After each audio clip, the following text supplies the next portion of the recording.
dengan NIM 20300117026. Baik, di sini saya bertindak sebagai pemateri pertama yang akan menjelaskan pengertian kualitas dan mengapa kualitas itu penting. Jadi, kualitas merupakan salah satu kunci dalam memenangkan persaingan dengan pasar. Ketika perusahaan telah mampu menyediakan produk berkualitas, maka telah membangun salah satu fondasi untuk menciptakan kepuasan pelanggan. Menurut para ahli, Sutono mengatakan bahwa kualitas merupakan sebuah kondisi dinamis yang berhubungan dengan produk, jasa, manusia, proses dan lingkungan yang memenuhi atau melebihi harapan.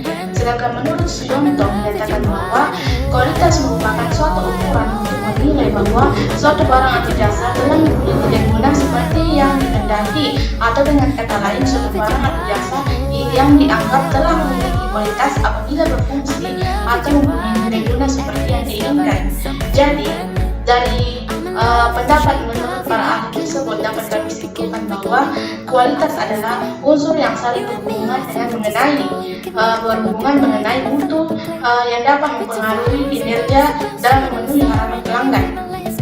Jadi, kualitas tidak hanya menekankan pada hasil akhir, yaitu produk dan jasa, tapi menyangkut kualitas manusia, kualitas proses, dan kualitas lingkungan dalam menghasilkan suatu produk dan jasa yang berkualitas melalui manusia dan proses yang berkualitas. Tersebut apa yang menyebabkan sehingga kualitas itu penting, karena kualitas lebih menekankan aspek kepuasan pelanggan dan pendapatan. Jadi fokus utamanya itu adalah customer utility. Jadi perusahaan dapat meningkatkan pangsa pasarnya melalui pemenuhan kualitas yang bersifat customer driven yang akan memberikan keunggulan harga dan customer value. Customer value merupakan kombinasi dari manfaat dan pengorbanan yang terjadi apabila pelanggan menggunakan suatu barang atau jasa guna memenuhi kebutuhan tertentu. Jika kualitas yang dihasilkan superior dan pangsa pasar yang dimiliki besar, maka profitabilitasnya terjamin. Jadi manfaatnya yang pertama itu loyalitas pelanggan yang besar, pangsa pasar lebih besar, harga saham yang lebih tinggi, harga jual produk atau jasa lebih tinggi, produktivitas yang lebih besar. Jadi itulah tadi penjelasan saya terkait pengertian kualitas dan mengapa kualitas itu penting. Sekian penyampaian dari saya. Wabillahi taufiq wal hidayah. Wassalamualaikum warahmatullahi wabarakatuh.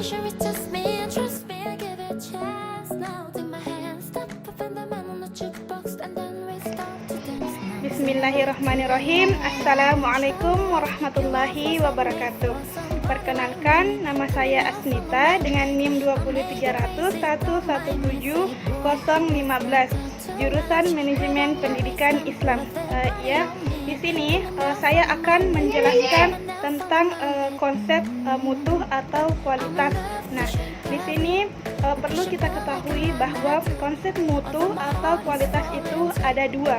Yang pertama yaitu konsep tradisional dan yang kedua yaitu konsep modern. Nah, yang pertama yang kita bahas yaitu konsep mutu klasik atau tradisional. Adalah konsep yang dapat diartikan sebagai kesesuaian produk, kompetensi, dan ketangguhan dengan spesifikasi produk. Nah, di sini perlu kita ketahui bahwa ada tiga hal yang mendasari ide klasik atau tradisional dari konsep mutu itu sendiri. Nah, yang pertama yaitu ditekankan pada kesesuaian. Yang kedua, tidak mempertimbangkan keinginan pelanggan. Yang ketiga, orientasi pada proses pembelajaran. Nah, mutu atau kualitas meliputi usaha memenuhi atau melebihi harapan, mencakup produk, jasa, manusia, proses, dan lingkungannya. Perlu kita ketahui bahwa kondisi mutu merupakan kondisi yang selalu berubah. Misalnya, sesuatu yang dianggap bermutu saat ini mungkin dianggap kurang bermutu pada saat yang akan datang. Inilah tadi pembahasan dari konsep mutu tradisional. Selanjutnya saya akan menjelaskan konsep mutu atau kualitas yang kedua, yaitu konsep mutu atau kualitas modern. Nah, di sini konsep mutu sering kita dengar dari guru kita, dari dosen kita. Nah, di sini konsep yang digunakan dalam mutu modern ini adalah konsep total quality management. Nah, di sini konsep total quality management ini terdapat 10 unsur utama. Yang pertama yaitu fokus pada pelanggan, yang kedua obsesi terhadap kualitas, yang ketiga komitmen jangka panjang, yang keempat kerja sama tim, yang kelima pendekatan ilmiah, yang keenam pendidikan dan latihan, yang ketujuh kesatuan tujuan, yang kedelapan ketertiban, yang kesembilan yaitu pemberdayaan karyawan, dan 10 unsur yang terakhir yaitu perbaikan berkesinambungan ya. Dan selain itu agar konsep mutu atau kualitas modern ini berjalan sesuai dengan harapan agar cepat beradaptasi, maka ada 4 prinsip utama total quality management yang diterapkan. Yang pertama yaitu kepuasan pelanggan. Nah, yang kedua respect setiap orang. Yang ketiga manajemen berdasarkan fakta. Dan yang terakhir atau konsep yang terakhir yaitu perbaikan berkesinambungan. Nah, inilah pembahasan dari saya tentang konsep mutu atau kualitas pendidikan. Terima kasih. Assalamualaikum warahmatullahi wabarakatuh.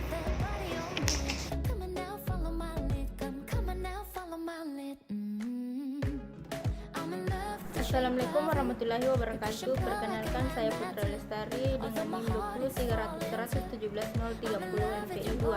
Di sini saya dari kelompok 1 akan melanjutkan materi dari manajemen mutu pendidikan, yang dimana saya akan membahas tentang kontrol kualitas, jaminan kualitas, dan total. Yang pertama, pengendalian mutu atau quality control. Di sini ada beberapa pengertian tentang pengendalian mutu itu yang berkembang di Indonesia. Yang pertama itu pengendalian mutu atau quality control adalah keseluruhan rangkaian kegiatan yang terpadu secara efektif dan dapat digunakan untuk mengembangkan, melestarikan, dan meningkatkan kualitas dari berbagai usaha berupa produk maupun jasa seekonomis mungkin dan sekaligus memenuhi kepuasan. Kemudian yang pengertian kedua, pengendalian mutu adalah sistem manajemen yang mengikut sertakan seluruh jajaran pekerja di semua tingkatan dengan menerapkan konsepsi pengendalian mutu, metode statistik untuk mendapatkan kepuasan pelanggan maupun karyawan. Jadi, dapat saya simpulkan bahwa pengendalian mutu adalah suatu sistem manajemen yang mengikutkan seluruh rangkaian kepemimpinan dan karyawan dari semua tingkatan dari jabatan atas sampai jabatan bawah secara musyawarah atau secara berkelompok untuk meningkatkan mutu serta produktivitas dari suatu perusahaan itu sendiri atau produk tersebut. Kemudian di sini ada proses pengendalian mutu atau quality control, di mana menurut Mokler tahun 1972 proses pengendalian mutu dapat diuraikan menjadi beberapa langkah. Yang pertama, menentukan sasaran, di mana dalam menentukan sasaran dapat menghasilkan produk atau instansi dengan batasan anggaran, jadwal, dan mutu yang telah ditentukan.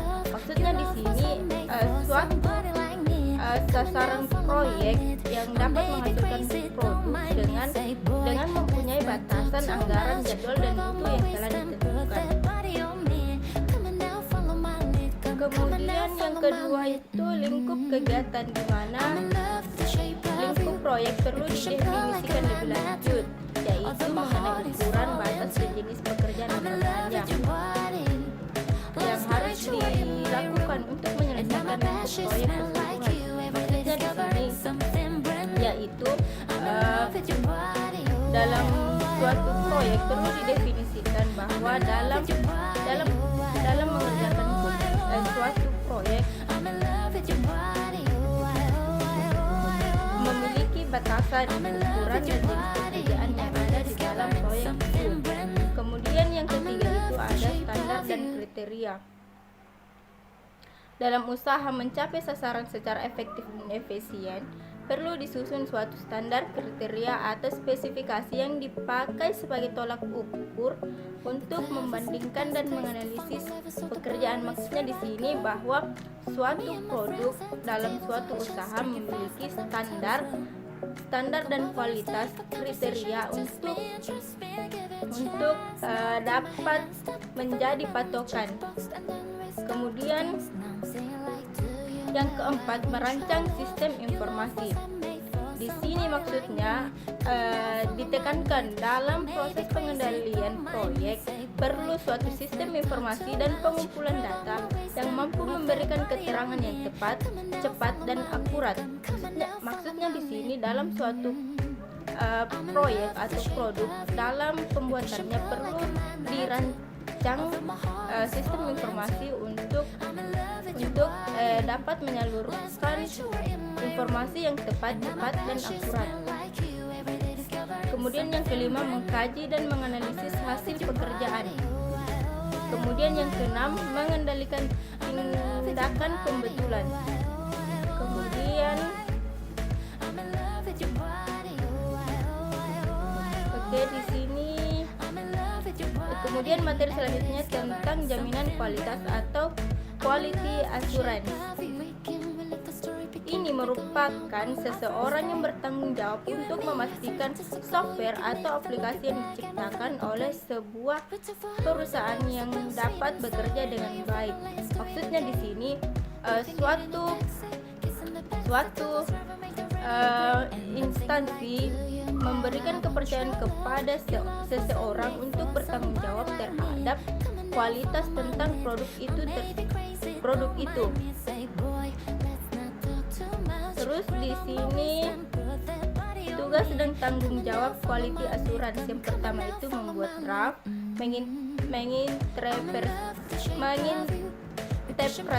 mengintegrasikan dan mengimplementasikan standar QA dan standar proses untuk organisasi. Yang kedua itu mengevaluasi regulasi baru dan regulasi yang sudah ada untuk memastikan protokol para QA sesuai dengan persyaratan.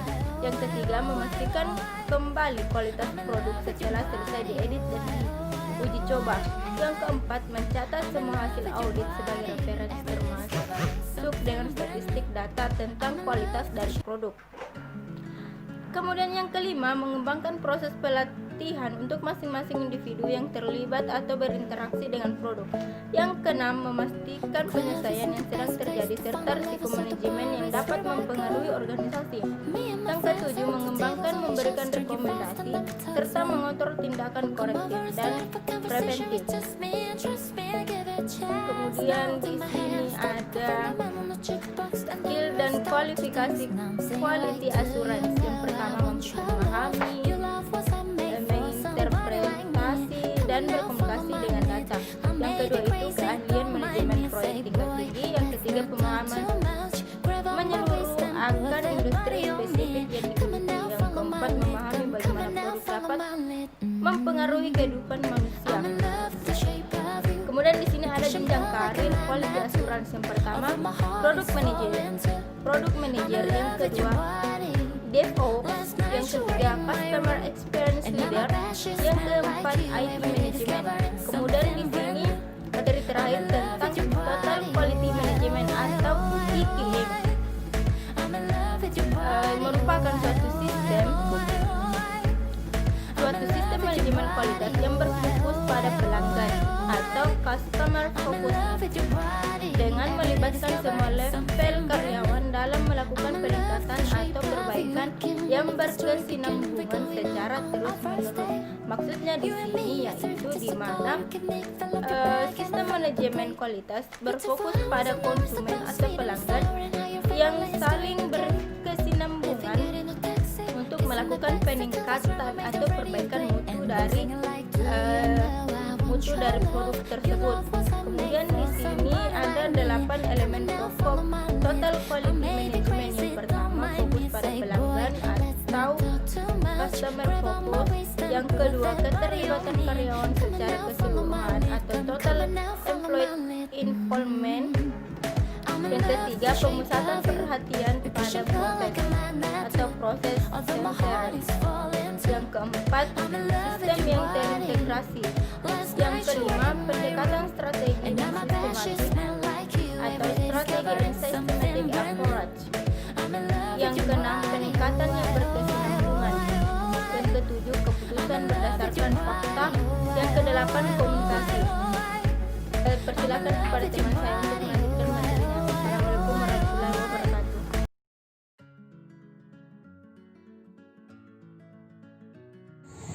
Bismillahirrahmanirrahim. Assalamualaikum warahmatullahi wabarakatuh.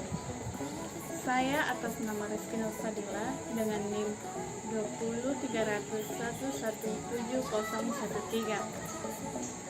Saya perwakilan dari kelompok 3 akan melanjutkan pemaparan dan materi peran konsumen dalam kualitas, di mana yang pertama, kualitas produk. Persoalan kualitas dalam dunia bisnis sepertinya sudah menjadi harga yang harus dibayar oleh perusahaan agar ia tetap survive dalam bisnisnya.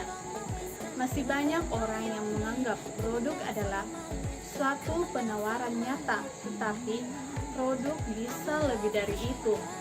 Sedangkan secara luas, produk adalah segala sesuatu yang ditawarkan kepada pasar untuk memuaskan suatu keinginan atau kebutuhan, termasuk barang, fisik, jasa, pengalaman, acara, tempat, orang, properti, organisasi, informasi, dan yang terakhir ide. Pengembangan kualitas produk sangat didorong oleh kondisi persaingan antara perusahaan, kemajuan teknologi, tahapan perekonomian, dan sejarah masyarakat. Dengan adanya perkembangan, maka perusahaan berusaha untuk tetap menjaga reputasi dan nama baik melalui kualitas dari barang atau produk yang dihasilkan.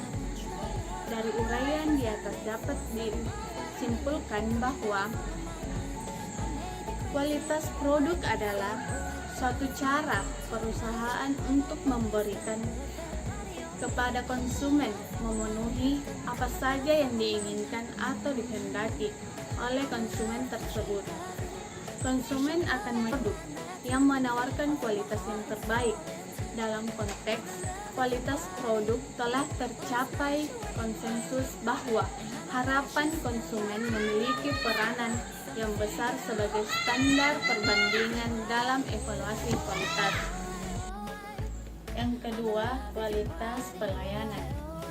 Kualitas layanan adalah suatu bentuk penilaian konsumen terhadap tingkat layanan yang diterima dengan tingkat yang diharapkan. Kualitas pelayanan adalah suatu.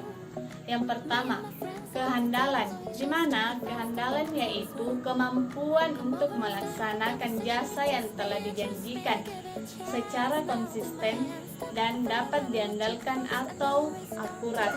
Yang kedua, cepat tanggap.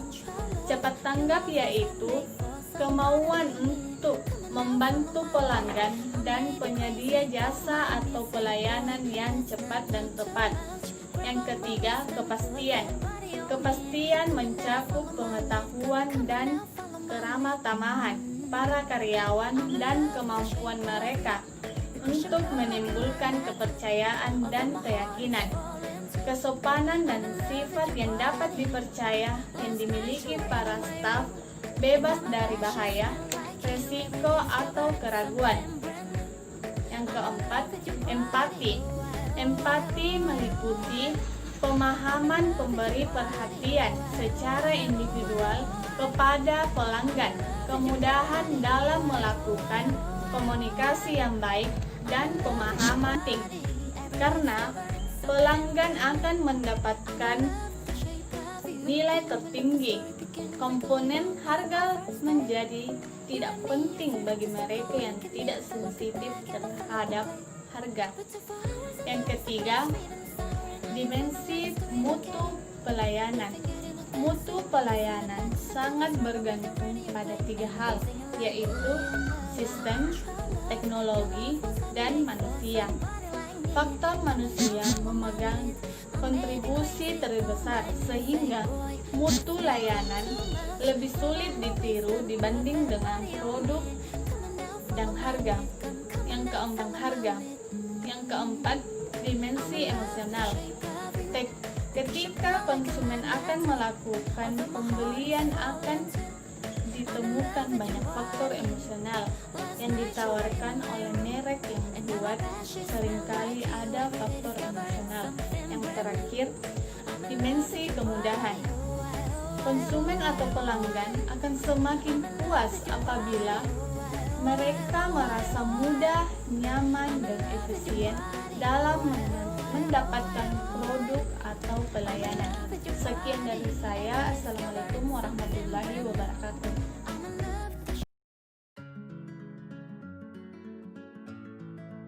Bismillahirrahmanirrahim. Assalamualaikum warahmatullahi wabarakatuh. Saya Nur Fadila dengan NIM 20300117001. Saya perwakilan dari kelompok 3 akan melanjutkan penjelasan tentang pengertian pendidikan dan kualitas konsumennya. Yang pertama adalah pengertian pendidikan. Pendidikan merupakan suatu alat yang paling efektif untuk mengubah manusia. Dampak pendidikan dalam membentuk kualitas manusia 2 atau 3 kali lebih kuat dibanding dengan yang lain. Pendidikan bertugas sebagai fungsi pengendalian sosial, pelestarian budaya, pusat pelatihan dan pengembangan tenaga kerja, dan pembentukan sikap. Yang kedua adalah kualitas konsumennya. Keberhasilan suatu bangsa dalam membangun pendidikan juga menjadi barometer tinggi kemajuan bangsa yang bersangkutan. Pendidikan tinggi merupakan salah satu pilar penting yang diharapkan dan dapat membentuk perubahan suatu bangsa, karena pendidikan tinggi bersifat melatih orang mempertajam dan menggunakan nalarnya untuk memecahkan persoalan-persoalan yang dihadapi. Menurut Undang-Undang Sistem Pendidikan Nasional Nomor 20 Tahun 2003 Pasal 20 Ayat 1, satuan kependidikan yang menyelenggarakan pendidikan tinggi disebut perguruan tinggi yang dapat dibentuk atau universitas. Baik, itulah tadi penjelasan saya tentang pengertian pendidikan dan kualitas konsumennya. Sekian, Assalamualaikum warahmatullahi wabarakatuh.